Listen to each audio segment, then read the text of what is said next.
Everyone আসসালামু আলাইকুম। বর্ণমালা অনলাইন একাডেমিতে তোমাদের সকলকে স্বাগত। তো আমরা আজ পড়ব অষ্টম শ্রেণীর বিজ্ঞান ষষ্ঠ অধ্যায়।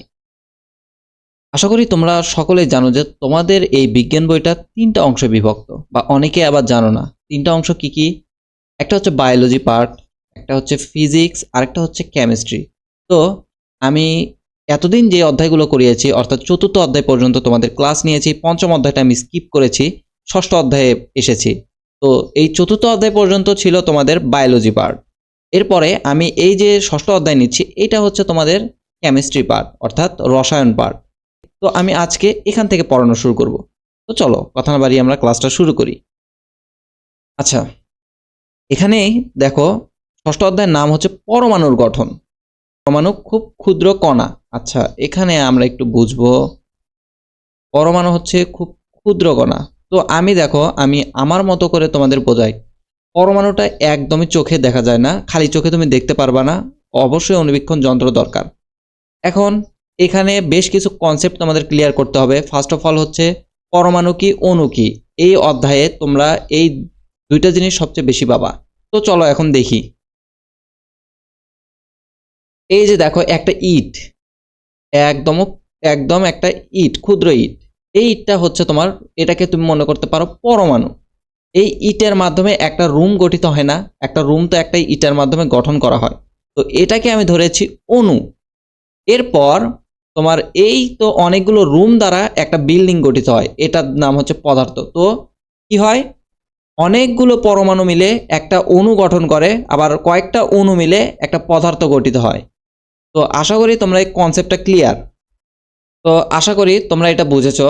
আবার দেখো এই যে পরমাণু আছে না, এই পরমাণুর মধ্যে আবার কিন্তু তিনটা জিনিস আছে। কি কি আছে আমরা সেটা আমাদের পড়ার মধ্যে দেখি।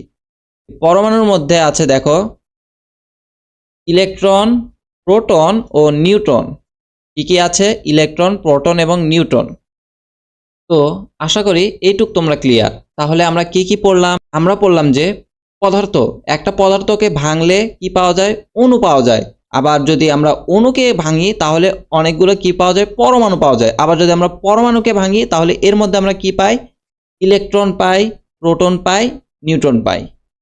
আচ্ছা, এখন আমরা নিচে পড়ি। নিচে কি আছে? পার্ট 1 থেকে 3, পরমাণুর ধারণার বিকাশ ও গঠন। চলো আমরা নিচে পড়ি। তোমরা জেনেছো যে পদার্থ ক্ষুদ্র কণা দ্বারা গঠিত।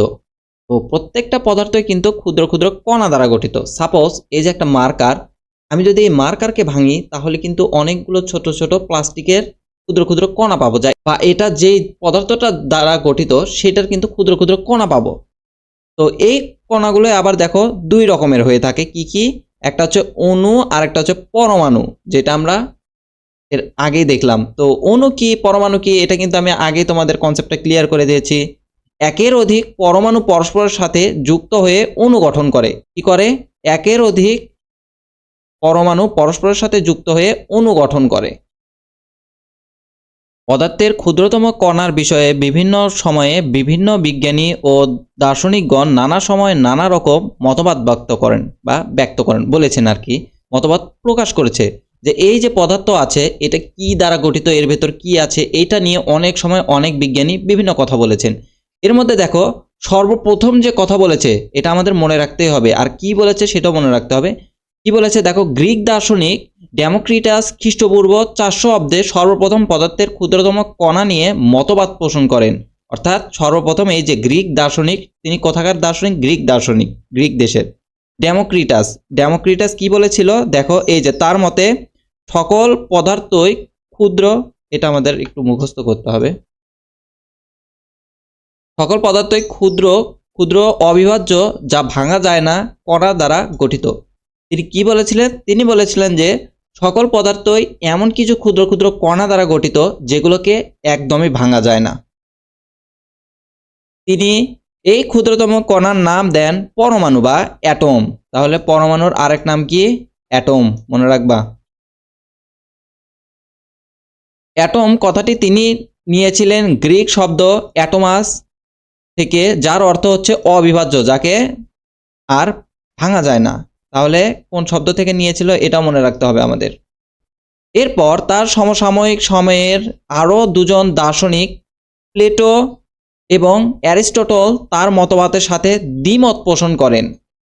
কে? প্লেটো আর একটা কি অ্যারিস্টটল। তো এই যে প্লেটো অ্যারিস্টটল আছে, এরা আবার বলতেছে যে না, তোমার যে মতবাদ দিয়েছ সেটা ভুল আছে। অবশ্যই ভুল আছে, কারণ কি আমরা তো উপরে শিখলাম যে পরমাণু অনেকগুলো পরমাণু দ্বারা অণু গঠিত, আবার অনেকগুলো অণু দ্বারা একটা পদার্থ গঠিত হয়। কিন্তু এখানে কি গ্রিক দার্শনিক যে ডেমোক্রিটাস আছে, সে বলেছে যে তোমার ক্ষুদ্র ক্ষুদ্র কণা যে আছে এগুলোকে ভাঙাই যায় না। আর এইগুলো দ্বারা জাস্ট এই পদার্থ জাস্ট একটা মাত্র কণা দ্বারা গঠিত, তার নাম কি? এই যে পরমাণু। কিন্তু আমরা তো জানি অণু আছে এখানে, পরমাণু বা অ্যাটম। আচ্ছা, এই যে অ্যাটম শব্দ, এটা সে কই থেকে নিয়েছে এটা আমাদের মনে রাখতে হবে, অবশ্যই মনে রাখতে হবে। সেটা কি?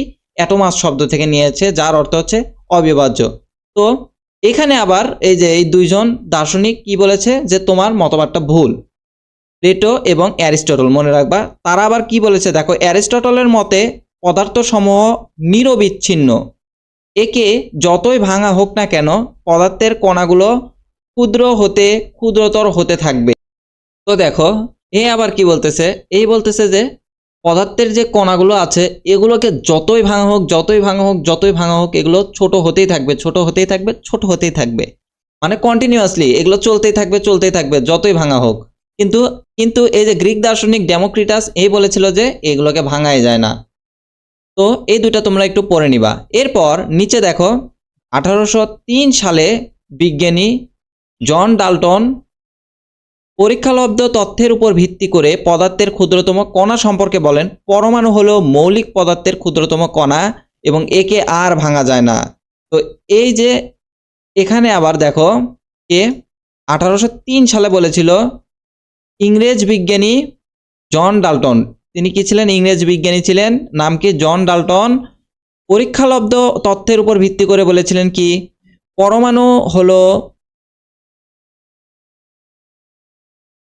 পরমাণু হলো পদার্থের ক্ষুদ্রতম কণা এবং একে আর ভাঙা যায় না। এই যে ডাল্টন আবার কি বলেছে, ডাল্টন বলেছে যে পরমাণুই হলো পদার্থের একমাত্র ক্ষুদ্রতম কণা, একে আর ভাঙা যায় না।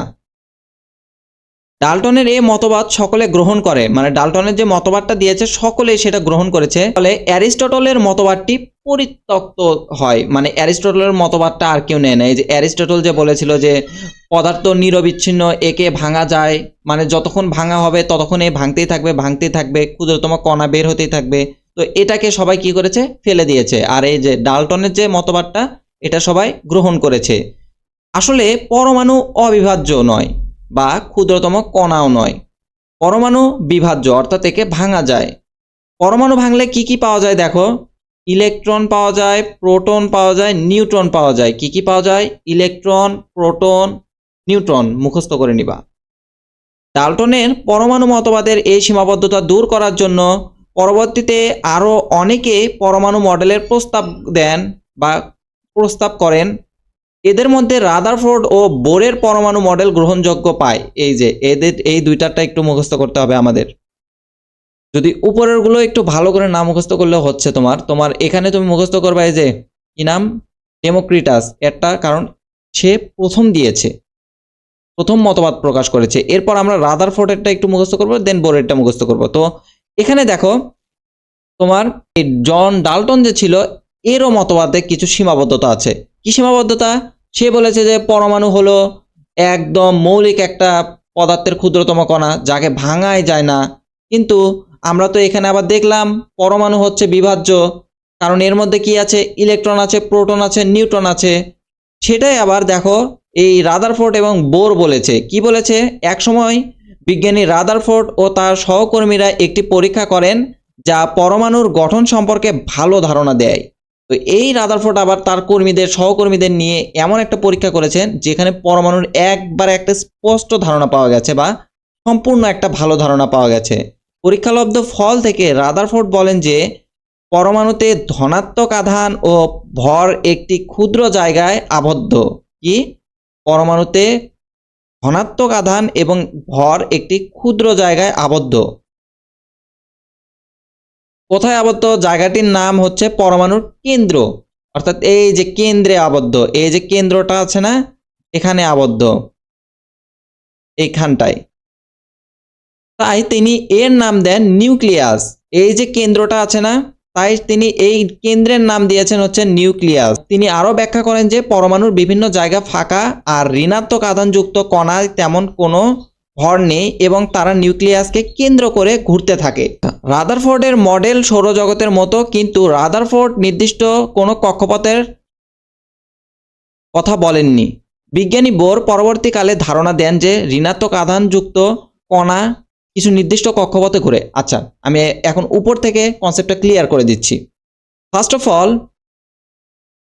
এই যে এই রাদারফোর্ড এই কি করেছে, এর সহকর্মী যারা আছে তাদেরকে নিয়ে এমন একটা পরীক্ষা করেছে যেখানে তোমার এই পরমাণুর যে মডেলটা আছে বা পরমাণু সম্পর্কে একটা সম্পূর্ণ ধারণা, ভালো ধারণা পাওয়া যাচ্ছে। তিনি কি করেছে, তিনি বলেছে যে এই যে পরমাণুতে তোমার ধনাত্মক আধান ও ভর এর মাঝখানে থাকে, অর্থাৎ একটা নির্দিষ্ট জায়গায় আবদ্ধ থাকে। কোথায় আবদ্ধ থাকে সে বলেছে এই পরমাণুর কেন্দ্রে আবদ্ধ থাকে এবং সেই কেন্দ্রের নাম দিয়েছে কি নিউক্লিয়াস। আবার তিনি বলেছেন যে দেখো পরমাণুর বেশিরভাগ জায়গা কি ফাঁকা, পরমাণুর বেশিরভাগ জায়গা ফাঁকা, অর্থাৎ এই জায়গাগুলো হচ্ছে ফাঁকা, এই জায়গাগুলো ফাঁকা। আর ঋণাত্মক আধানগুলো কণার তেমন কোনো ভর নেই, তারা নিউক্লিয়াসকে কেন্দ্র করে ঘোরে। অর্থাৎ এখানে ঋণাত্মক আধান বলতে আমরা নিউক্লিয়াসকে বুঝছি, মনে রাখবা এই ঋণাত্মক আধান হচ্ছে নিউক্লিয়াস। তো এই নিউক্লিয়াসগুলো কি করে, আমার এই যে নিউক্লিয়াসের চারদিকে ঘোরে, নিউক্লিয়াসকে কেন্দ্র করে ঘোরে।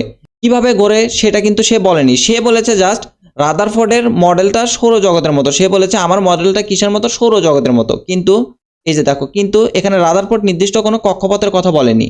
বিজ্ঞানী বোর পরবর্তীকালে ধারণা দেন যে ঋণাত্মক আধানযুক্ত কণা নির্দিষ্ট একটি কক্ষপথে ঘোরে। এই যে দেখো, উপরোক্ত আলোচনা থেকে বলা যায় যে পরমাণু অবিভাজ্য নয়। তো আবার দেখো এখানে বিজ্ঞানী বোর কি বলেছিল যে এই যে তোমার এই ঋণাত্মক আধানগুলো অর্থাৎ ইলেকট্রনগুলো যে নিউক্লিয়াসকে কেন্দ্র করে ঘোরে, এর একটা নির্দিষ্ট কক্ষপথ আছে, এটাই বোর বলেছিল। তো তোমরা ক্লাস 9-এ যে এটা আরো ডিটেলসে পাবা, এখানে তোমাদের আংশিক দেওয়া আছে, মনে রাখবা এখানে তোমাদের আংশিক দেওয়া আছে। ক্লাস 9-এ যে তোমরা এটার আরো বিস্তারিত পাবা। তো এত বিস্তারিত ক্লাস 8-এ তোমাদের এখন দরকার নেই, যতটুকু আছে তোমরা জাস্ট এতটুকুই মুখস্থ করে নিবা। তো এখানে দেখো একটা এমসিকিউ, এটা কিন্তু মোস্ট ইম্পর্টেন্ট, যে রাদারফোর্ডের মডেলকে কার সাথে তুলনা করা হয়, খুব ইজিলি সৌরজগতের সাথে তুলনা করা হয়, লিখে দিবা। এরপর দেখো উপরোক্ত আলোচনা থেকে বলা যায় যে পরমাণু অবিভাজ্য নয়, অর্থাৎ পরমাণুকে ভাগ করা যায়, পরমাণুকে ভাঙা যায়। পরমাণুকে ইলেকট্রন, প্রোটন ও নিউট্রনের সমন্বয়ে গঠিত। পরমাণু কিসের সমন্বয়ে গঠিত, পরমাণু ইলেকট্রন, প্রোটন ও নিউট্রনের সমন্বয়ে গঠিত। পরমাণুর কেন্দ্রে রয়েছে নিউক্লিয়াস, পরমাণুর কেন্দ্রে কি রয়েছে, নিউক্লিয়াস রয়েছে। নিউক্লিয়াসের ধনাত্মক আধানযুক্ত প্রোটন ও আধান নিরপেক্ষ নিউট্রন থাকে। আচ্ছা, এখানে একটা কনসেপ্ট তোমাদের আমি আরেকটা ক্লিয়ার করে দেই। আমরা কি পড়েছিলাম, পরমাণুর মধ্যে থাকে ইলেকট্রন, প্রোটন, নিউট্রন। দেখো এখানে যাই আমি,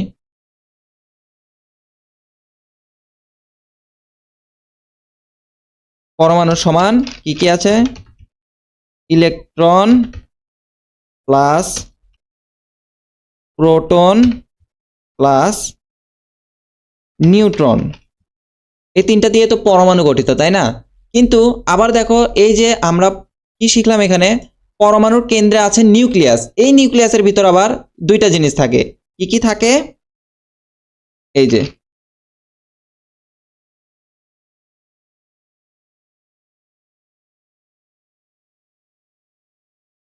নিউক্লিয়াসের ভিতর থাকে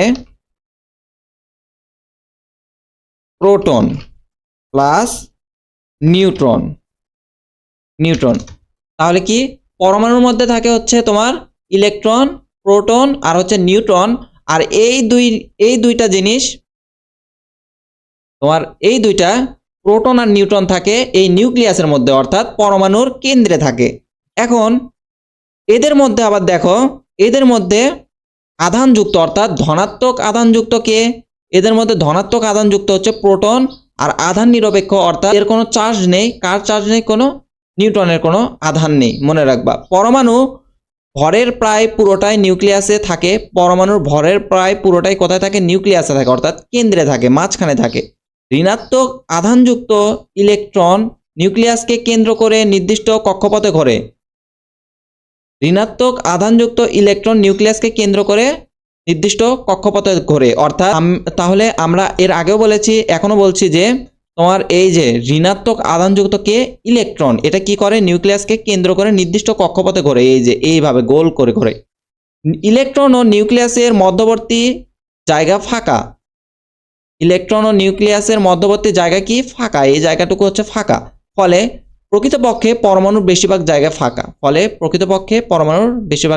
ফাঁকা থাকে। তো প্রিয় শিক্ষার্থীরা, আজকের ক্লাসটা এই পর্যন্তই। আমি এর পরের ক্লাসে তোমাদের বোঝাবো পার্ট 4 থেকে 6। এখানে কি আছে, পারমাণবিক সংখ্যা, ভর সংখ্যা, আইসোটোপ। তো আজকের ক্লাসটা এই পর্যন্তই।